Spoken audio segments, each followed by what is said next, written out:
कौम के रखवाले जो हैं, पैसे देके जन्नत खरीदने वाले, सही ज़कात निकालने वाले, लोगों में सखावत के नाम रखने वाले ऐसे लोग एक जगह जमा हो जाए, शहर के एक एक मोहल्ले में, एक एक करिए में जहां हो सकता सुधार लेकर के आए।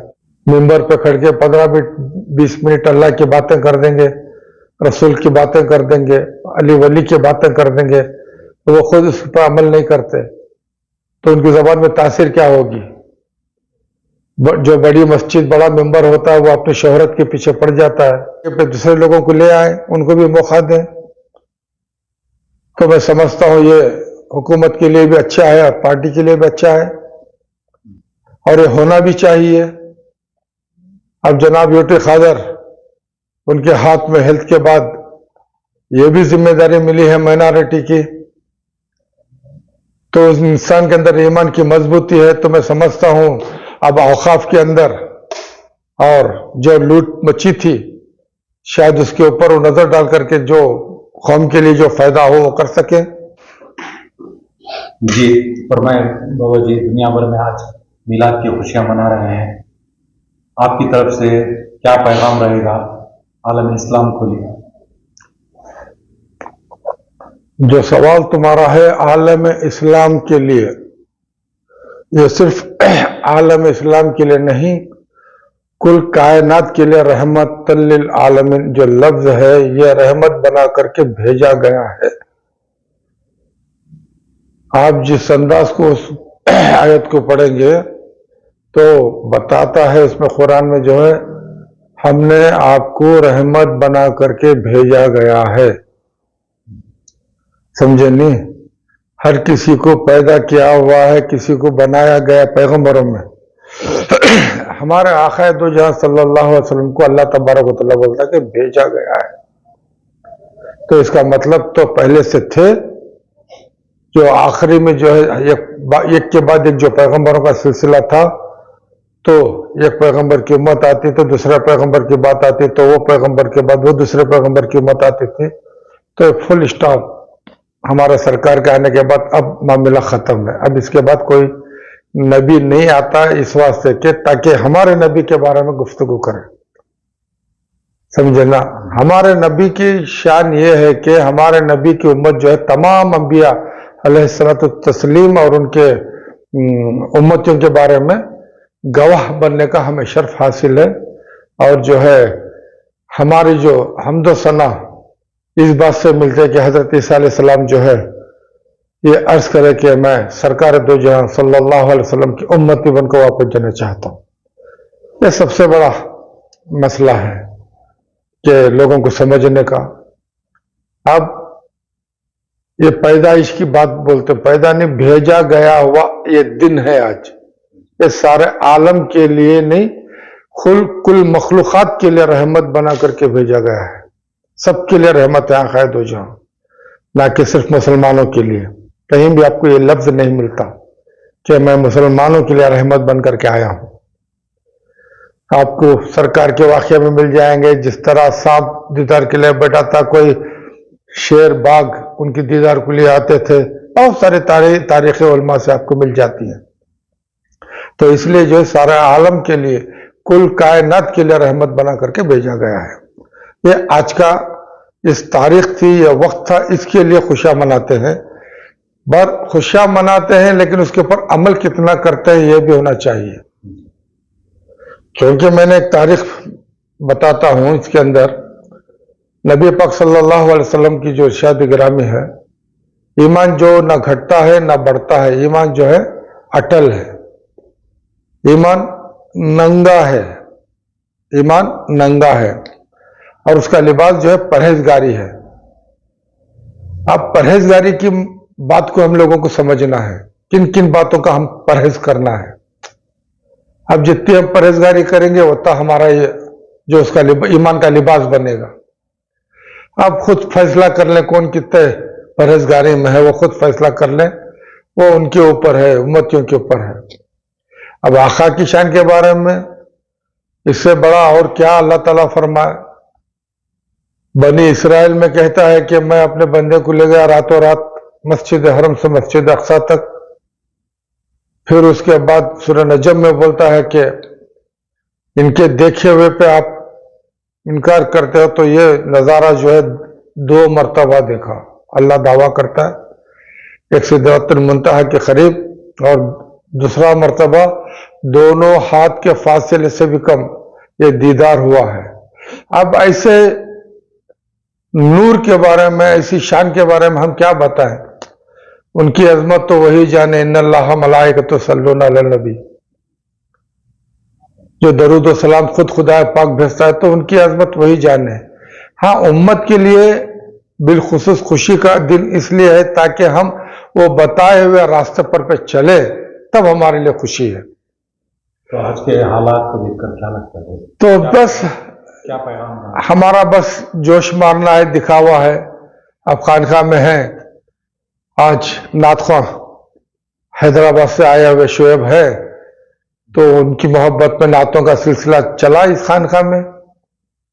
मोहब्बत से, इत्मीनान से सरकार की खुशियां के बारे में और आले पाक की जो कुर्बानियां हैं, जत का जो मामला है, उसके बारे में गौर व फिक्र हुई।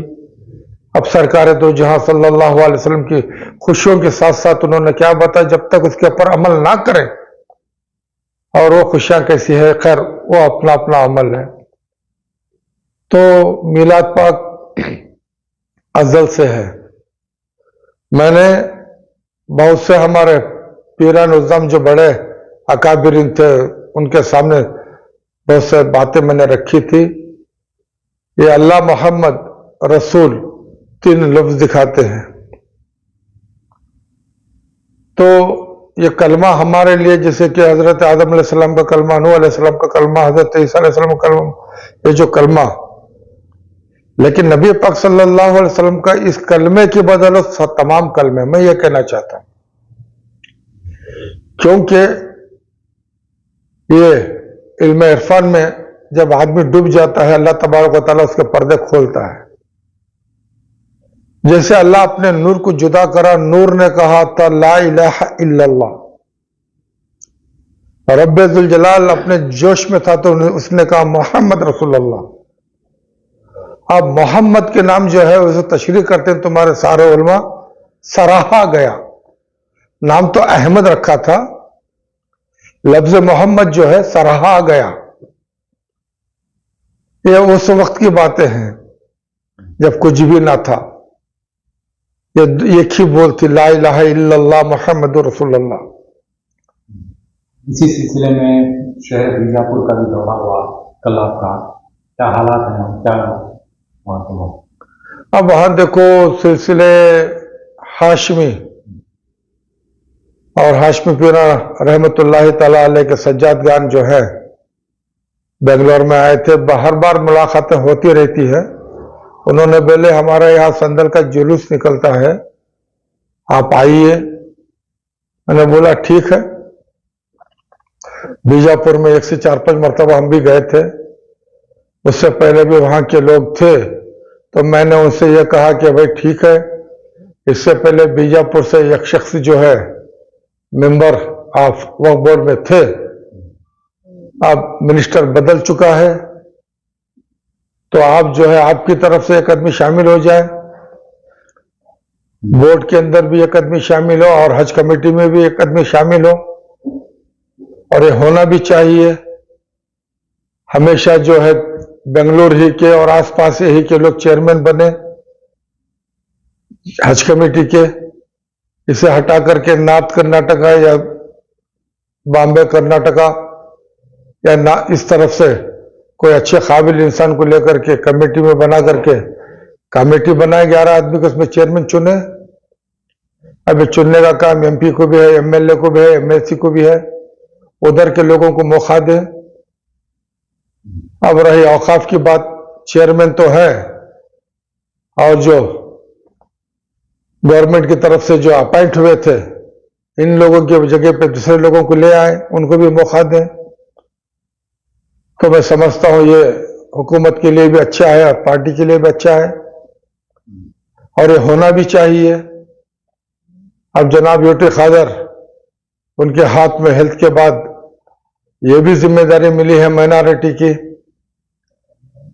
तो उस इंसान के अंदर ईमान की मजबूती है। तो मैं समझता हूं अब औकाफ के अंदर और जो लूट मची थी, शायद उसके ऊपर वो नजर डाल करके जो कौम के लिए जो फायदा हो वो कर सके। और माइनॉरिटी की बात उठी, चंद दिन कबल आपकी तरफ से टीचरों को लेकर एक बहुत बड़ी पहल हुई थी, अब उसकी नोटिफिकेशन कुछ इस सिलसिले में कुछ बातचीत हुई है?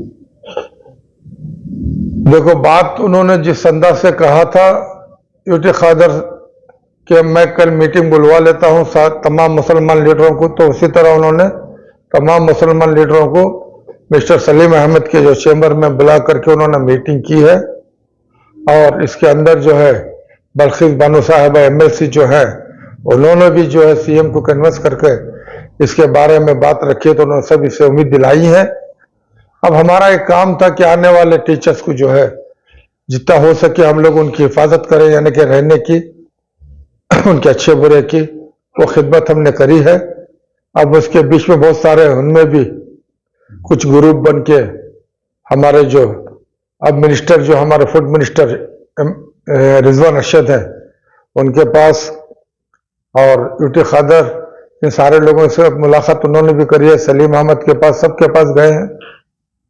अब शायद उन्होंने अगली कोशिश करते होंगे, तो हमने समझा कि चलो अभी हमारा काम यहां तक था, हमने कर लिए, अब शायद वो उनका काम है वो करें, तो वहां तक की बात रुकी है। और भी तो बहुत सारे काम है।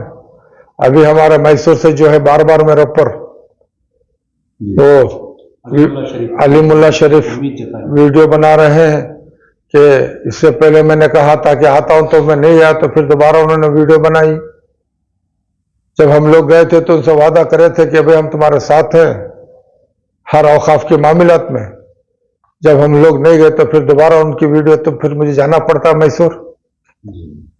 तो मैंने नहीं कहा कि मैं ये तारीख को आऊंगा, लेकिन जाऊंगा जरूर। और नौजवान नस्ल के लिए क्या पैगाम है? जिस तरह नशे की लतों की आपने आवाज उठाई कि जिस तरह से नस्ल हमारी नशे की तरफ आती। देखो, कर्नाटका उलमा फाउंडेशन वालों ने ये बात को रखे थे, उन्होंने बुलवाए, मैंने समझा ठीक है कौम का मसला है, हम लोग इत्तेहाद की बात करते हैं तो जाना पड़ता है। तो मैं गया, बैठे थे, सोचा आज जितने फैसले लड़का लड़कियों के होते हैं, ये सबसे पहले इसके ऊपर नजर मैंने डाला कि भाई देखो, नशे की हालत में जो है इस तरह नौजवान बच्चा मुब्तला हो जाता है, तो वो नशे के अवस में कुछ भी करने को तैयार हो जाता है। ये एक सोची समझी साजिश मान कौम को तबाह करे, उनको नौजवानी बच्चे जो है उनको गुमराह कर दे ताकि इस कौम को आगे लेकर के ना जाए। तो इस वजह से जो है शहर बेंगलोर ने बहुत जगह जो है नशे की इतनी चीजें बाजार में खुला आ चुकी है। माँ बाप यही सोचते हैं कि भाई हमने पैदा किया, बड़े किए, हमारा बच्चा कुछ खराब आदत में पड़ गया है तो हम ऐसा है कि कहीं शादी कर दें तो संभल जाएगा। वो बड़ी मुश्किल से शादी भी अगर करते हैं तो कुछ दूर चलते हैं, 1 साल 2 साल, फिर मियाँ बीवी में झगड़ा, फिर कोर्ट को जाओ, मसाजिदों में जाओ, इंसाफ के लिए रखो। ये हमारा एक सेवा बन चुका है। इसका एक ही रीजन है, नशे की जो आदत थी हमारे नौजवान बच्चों में जो पड़ी है उसका कारण है। और दूसरा, हमारी कई माएँ हैं, बहनें हैं, छतों पे बैठ के जो गैर कौमों से सूद का पैसा लेते हैं, उनके शौहर जो है काम पे जाना पड़ता है, इसलिए औरतों को बोलते हैं कि तुम जाओ पैसे लेके आओ। मजबूरी की हालत है, कभी किराया देना, कभी स्कूल की फीस भरना, कभी वो जरूरत के हिसाब से जाते हैं। गैरों के पास बैठ के हमारे बुरखा ओढ़ के, कई मैंने देखा बुरखा ओढ़ के बैठे होते हैं गैरों के सामने, 10,000 लेंगे तो 2,000 ब्याज दो। तो आज की मिलाद से क्या तौबा है? मैं यही कहना चाहता हूं कि बहुत हो गया। हम लोग मसाजिद, मदारिस, खानखाहों के पीछे पड़े हैं, और ये बड़े बड़े दरगाहों के अंदर भी जो मामलात होते हैं उनको भी सोचना चाहिए। आज जो है इस कौम के लिए क्या हम साथ देंगे, क्या हम इसके लिए काम करें, क्योंकि पैसा ज़कात का सारा जो पैसा यहाँ होता है, ये अगर कौम के अंदर सारा शहर का पैसा एक तरफ करके एक एक मोहल्ले को हम सुधार सकते हैं। और उर्दू स्कूल में हमारे बच्चे भेजते नहीं, समझे ने, जितने अब तक IAS IPS KS ऑफिसर बने, जितने बड़े ओहदे पे गए, सब गवर्नमेंट स्कूल ही में पढ़ के गए थे, उर्दू पढ़ करके गए थे। ये भी एक सेवा चल पड़ा है हमारे यहाँ। शादी होने के बाद एक बच्चा पैदा होता तो माँ बोलती है कि नहीं, किसी भी तरह में क्रिश्चियनों की अस्पताल इसमें डालूंगी, कोई स्कूल्स में 1-2 लाख रुपए खर्च करो। दूसरा बच्चा होता फिर खर्च करो, तीसरा बच्चा होता कर नहीं पाता, हम जैसे मिडिल क्लास, तो बच्चों की पढ़ाई खत्म। ये सब ना हो, ये सारे जिम्मेदार जो है कौम के रखवाले जो है, पैसे देके जन्नत खरीदने वाले, सही ज़कात निकालने वाले, लोगों में सखावत के नाम रखने वाले ऐसे लोग एक जगह जमा हो जाए, शहर के एक एक मोहल्ले में, एक एक करिए में, जहां हो सकता सुधार लेकर के आए, तो मैं समझता हूं हमारी कौम के लिए बहुत अच्छा है। इसीलिए इत्तेहाद कह रहे थे, तो कुछ इल्म रखने वाले अपने आप को बहुत शातिर समझते हैं, अपने फायदे के लिए दूसरों को वो पीछे कर देते हैं, ये भी मैंने देखा है। बस अल्लाह ताला तौफीक दे। आज की सरकार की आमद की जो खुशी है उसमें मैं बस दुआई कर सकता हूँ। मैं सबसे पहले हमारे नौजवान कौम को कहता हूं कि इनसे बचिए, बहुत बड़ी साजिश है।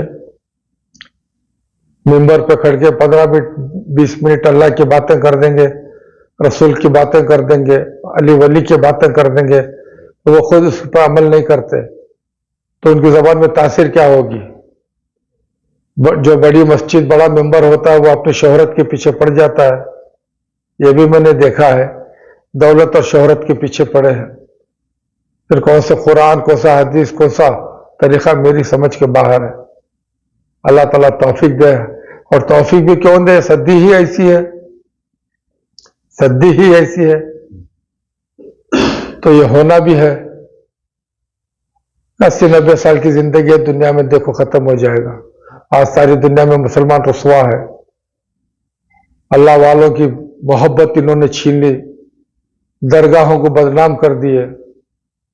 दरगाह का माना क्या, अल्लाह के दोस्तों की जगह एक एक काउंसलर, एक एक MLA अगर लोगों को जमाने के लिए करोड़ों रुपए खर्च करके लोगों को इकट्ठा करता है, दूसरे लोग भी घर घर जाके हाथ पकड़ते कि भाई आ जाओ आ जाओ।